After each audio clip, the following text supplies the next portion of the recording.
एक रात हरिपुरम गांव में अचानक से आसमान से एक पत्थर नीचे गिरा और कई साल बाद जब एडेक्कल के राजा उस पत्थर के बारे में पता चला तो उस पत्थर खोद के ले आते हैं और एडेक्कल के राजा ने लोहारों की मदद से उस पत्थर से एक मूर्ति बनवाई और उस मूर्ति को एक मंदिर में स्थापित कर दिया। और कुछ साल बाद मोहम्मद नाम के डाकू उस राजा के राज्य पे हमला कर देता है और उस हमले में राजा के दामाद भी पकड़ा गया। और यह बात राजा को पता चला तो अपने दामाद को बचाने के लिए हरिपुरम गाँव के केलू नाम का योद्धा भेजता है, क्योंकि आज तक कीलू से कोई भी नहीं जीत पाया था। और वहां जाते ही मोहम्मद से मुकाबला करता है और उसको हरा के राजा के दामाद को बचा लेता है। जिस खुशी में राजा कीलू से कहता है, मांगो तुम्हें क्या चाहिए, तो कीलू वह मूर्ति मांगता है जो राजा ने उस पत्थर से वह मूर्ति बनवाई थी। राजा वादे के हिसाब से वह मूर्ति उसे दे देता है और कीलू उस मूर्ति को खुशी खुशी अपने गांव ले जाता है। गांव के लोग वह मूर्ति को देखते ही बहुत खुश हो जाते हैं। तभी हम देखते हैं कीलू एक ज्योति नाम के लड़की से प्यार करता था। कीलू ज्योति से कहता है, मेरी यह इच्छा है कि यह हमारे गाँव के सभी लोग उस मूर्ति को देख सके, इसलिए मैं उस मूर्ति को वहां स्थापित करूंगा जहां वह पत्थर गिरा था। मगर गाँव में महाविनाश शुरू हो चुका था और गाँव के लोगों को चीचक की बीमारी लगनी शुरू हो गई थी। अब पूरे गांव में यह बीमारी फैल चुकी थी और इस बीमारी की चपेट में कीलू भी आ चुका था। तभी इसके पास एडेक्कल के राजा के द्वारा इसे संदेश मिलता है और यह संदेश पढ़ते ही अपने देह त्याग देता है। आखिर उस राजा के संदेश पर क्या लिखा था जो कीलू अपने देह त्याग देने पर मजबूर हो गया, वह हम आगे जानेंगे। तो दादी इस तरह लक्ष्मी को कहानी सुना रही थी। फिर लक्ष्मी दादी को कहती है, मुझे मनियान की कहानी सुननी है। जो मनियान खूंखार और चालाक योद्धा था और जो यह मनियन था कुछ ही दिन पहले गाँव से मूर्ति चुराया था, इसीलिए गाँव के लोग उसे मारने के लिए तैयार थे, मगर वह फिर से चोरी करके भाग जाता है। अब कहानी बहुत साल आगे चला जाता है। तभी हम अजयन को देखते हैं और यह अजयन और कोई नहीं मनियन का ही पोता होता है। और अजयन लक्ष्मी नाम की लड़की से बहुत ही प्यार करता है और लक्ष्मी के घर का जो कुछ भी खराब होता था अजयन उसे ठीक करने के बहाने लक्ष्मी से मिल लिया करता था। और एक दिन अजयन के घर पुलिस वाले आ जाते हैं, क्योंकि अजयन एक चोर का पोता था। इसीलिए गांव में जो भी चोरी होता था तो गांव के लोग सब समझते थे कि अजयन नहीं चोरी की है। इसीलिए अजयन अपनी दादाजी की वजह से हर दिन परेशान रहता था। और एक दिन मंदिर का चाबी चोरी हो जाती है और सभी लोग कहते हैं उसी ने ही चोरी की होगी। तभी कौवा उस चाबी को वहां गिरा देता है और एक दिन सुधीर नाम का आदमी हरिपुरम गांव में आ जाता है और यह और कोई नहीं एडेक्कल के खानदान की वारिश होता है। और सुधीर यहाँ फोटोशूट करने के लिए आया था, मगर गाँव वालों को यह पता नहीं था कि फोटोशूट के बहाने वह मूर्ति के बारे में जानने के लिए आया है। और इधर अजयन और लक्ष्मी एक दूसरे से बहुत प्यार करते थे, इसीलिए हर दिन चोरी चुपके मिल लिया करते थे। मगर तभी उसी रात गांव में चोर घुस जाता है और अजयन भी उसे चोर को देख लेता है और यह भी उसे चोर का पीछा करने लगता है, यह जानने के लिए आखिर मेरा नाम से गांव में कौन चोरी कर रहा है। तभी अजयन को पुलिस वाले देख लेते हैं और उसे सीधा पुलिस स्टेशन ले जाते हैं। अजयन बार बार पुलिस वालों से कहता है, मैंने उस रात को वहीं था मगर मैंने चोरी नहीं की। यह पुलिस वाला जानता था कि इसने चोरी नहीं की है, इसीलिए उसे जाने देते हैं। और घर आकर अजयन उस घंटी को बजाने लगता है। उसकी माँ उसके हाथ में घंटी देखकर उसकी दादाजी की याद आ जाता है, जिससे उसकी माँ घबरा जाती है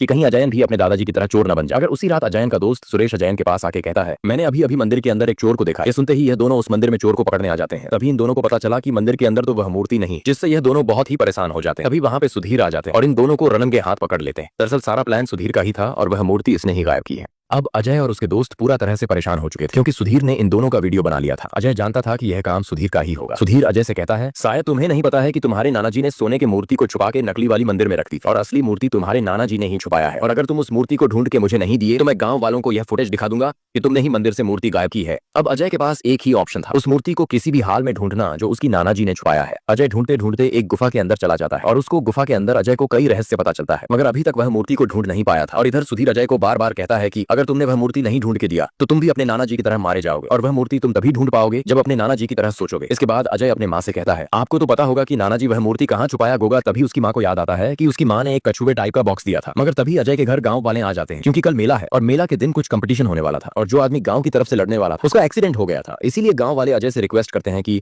अब गांव की तरफ से उनकी जगह तुम लड़ोगे। और आज गांव में मेला लगने वाला है और हर मेले के दिन कलरी कंपटीशन होता है, जो हरिपुरम गांव की तरफ से अजय लड़ने वाला था। मगर कंपटीशन अजय को बहुत भारी पड़ने वाला था, क्योंकि उसका ओपोनेंट लक्ष्मी के पिता की आदमी था और अजय को इस लड़ाई के बहाने उसे जान से मारना था, क्योंकि लक्ष्मी के पिता को यह पता चल गया था कि अजय उसकी बेटी से प्यार करता है। मगर अजय अपनी जान को बचाकर यह कंपटीशन जीत जाता और रात होती अजय और उसके दोस्त उस कछुए का बॉक्स लेकर जंगल में चले जाते हैं, क्योंकि अजय को लग रहा था शायद नाना जी ने इस कछुए के अंदर ही कुछ रहस्य छुपा के रखा और इसी से हमें पता चलेगा कि वह मूर्ति कहाँ पर रखा हुआ है। मगर अजय को इससे भी कुछ पता नहीं चलता है कि वह मूर्ति कहाँ पर है। और जब रात को अजय लक्ष्मी से मिलने चला जाता है, मगर तभी लक्ष्मी के पिता उसे देख लेता है और उसे घर के अंदर बंद कर देता है और गांव वालों को जोर जोर से बताता है कि आज हमने चोर को रंगे हाथ पकड़ा है, जिससे गांव वाले दौड़ के आने लगते हैं। और अजय जल्दी से पीछे के दरवाजे से निकल जाता है और गांव वालों भी उसका पीछा करने लगते हैं और उसका पीछा करते करते वही जगह आ जाते हैं जहां अजय की नाना जी ने खुद की अपनी जान दी थी। और अजय उस पानी में गिर जाता है और जब अजय को होश आता है तो अपने आप को एक किनारे में पाता है। इसके बाद अजय उस पानी के अंदर उस मूर्ति को ढूंढने लगता है। तभी अजय को एक पत्थर में एक कछुए का सेब बना हुआ दिखाई देता है। अजय जल्दी से वह कछुए को लाकर उस पत्थर में लगा देता है, जिससे वह दरवाजा खुल जाता है। उसके अंदर वह मूर्ति थी जिस मूर्ति को उसके नाना ने छुपाया था और पूजा होने से पहले ही अजय वह मूर्ति को गाँव में ले आता है।